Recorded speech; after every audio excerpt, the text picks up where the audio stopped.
Service après-vente de l'archéologie, bonjour. Bonjour, Henri Stott, atomiste suppléant. Qu'est-ce que vous avez à dire sur la prospection géophysique? Mais c'est justement le pan de la prospection que nous n'avons pas encore abordé. Alors déjà, merci pour cet appel. Dans la prospection pédestre et aérienne, les archéologues utilisent leurs yeux. Mais avec la prospection géophysique, les chercheurs s'équipent avec tout un tas de matos qui en général est livré avec une notice qui n'a rien à envier à une intégrale du trône de fer et qui coûte un pognon de dingue. Ah oui, comme la prospection magnétique. Tout à fait. Merci pour cette transition toute trouvée. En effet, la prospection magnétique est l'une des 3 techniques les plus répandues. Le principe est assez simple. La Terre est parcourue par un champ magnétique qui peut se mesurer de manière plus ou moins précise. Mais en gros, votre boussole, c'est un détecteur de niveau débutant qui ne mesure rien de plus que l'orientation du champ. Il y a quelques éléments qui peuvent perturber ce champ magnétique, et c'est précisément ce que va relever notre prospecteur. L'archéologue, donc, va passer un détecteur sur un secteur, et grâce aux données relevées, il va pouvoir dresser une carte comme celle-ci. On y voit donc apparaître ce qu'on appelle dans le jargon des anomalies. Comme quoi, on ne s'est pas trop foulé sur le jargon. Et surtout, votre jargon. Je rappelle que le terme anomalie est utilisé depuis le XVIe siècle. Oui, non, je sais. Enfin, non, je savais pas, mais bon, c'était ironique. Niveau jargon archéologique, anomalie, c'est pas le pire. C'est sûr que vous auriez pu parler de la fuliginochronologie. Et là, niveau jargon, ça aurait été plus sportif. Attendez voir, là. Vous connaissez la fuliginochronologie et vous appelez pour qu'on cause prospection géophysique? Moi, je fais ça pour rendre service. Mais jusqu'à maintenant, vous n'avez pas dit ce qu'on pouvait repérer avec la prospection géomagnétique. C'est vrai. On peut dire que tout ce qui va perturber le champ magnétique est détectable, notamment les sols de foyer. Et comme vous vous en doutez, les sols ne sont pas des poissons qui se baladent dans le sol pour devenir des vers de sol avant de nous offrir de l'épice. La sole, c'est le niveau horizontal qui se situe sous le foyer. En règle générale, un foyer posé sur la terre nue va avoir tendance à chauffer cette terre et à la cuire en quelque sorte. On parlera alors de terre rubéfiée. La chose qui est très intéressante, c'est que l'orientation d'un champ magnétique varie d'une période à l'autre. Et ce champ magnétique traverse, bien évidemment, la sole du foyer. Quand la terre cuit et se refroidit, alors le champ magnétique se fige au sein de cette zone rubéfiée. Résultat, lors de la prospection de cette zone, le champ magnétique mesuré sera totalement différent du champ magnétique autour de cette anomalie. Au-delà des sols de foyer, on peut aussi repérer des zones de concentration métallique. Mais concernant le mobilier métallique, on peut totalement le détecter grâce à la prospection électromagnétique.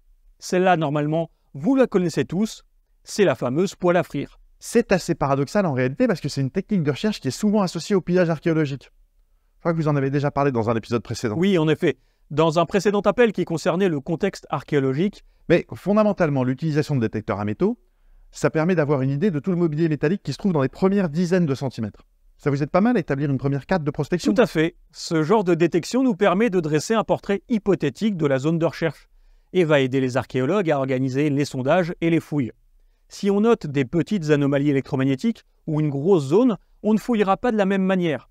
Savoir si on doit s'attendre à du mobilier métallique ou à des zones de chauffe peut permettre d'estimer le budget nécessaire aux analyses post-fouille. Et dans ces cas-là, on peut prévoir les subventions destinées à ces analyses qu'on inclura dans les dossiers scientifiques, qui seront alors envoyés aux services régionaux d'archéologie.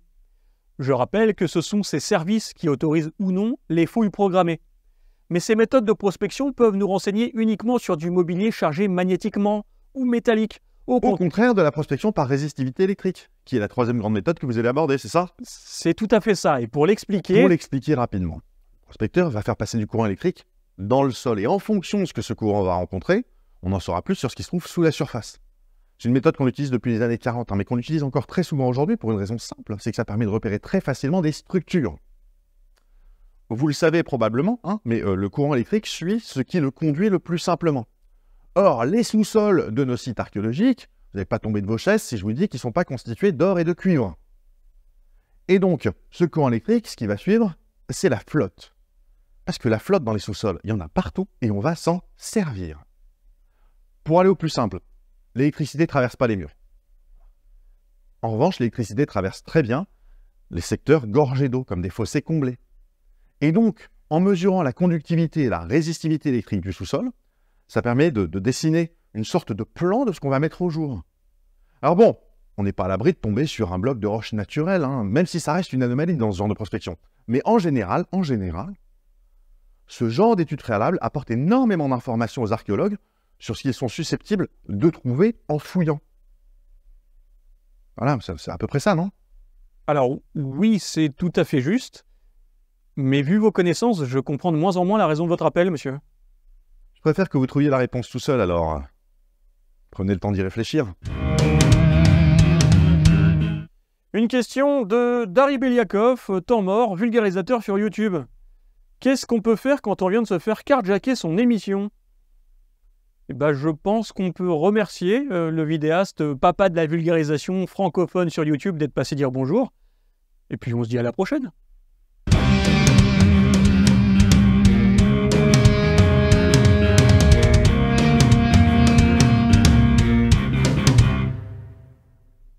Prenez le temps d'y réfléchir. Je la trouve chelou, cette punchline.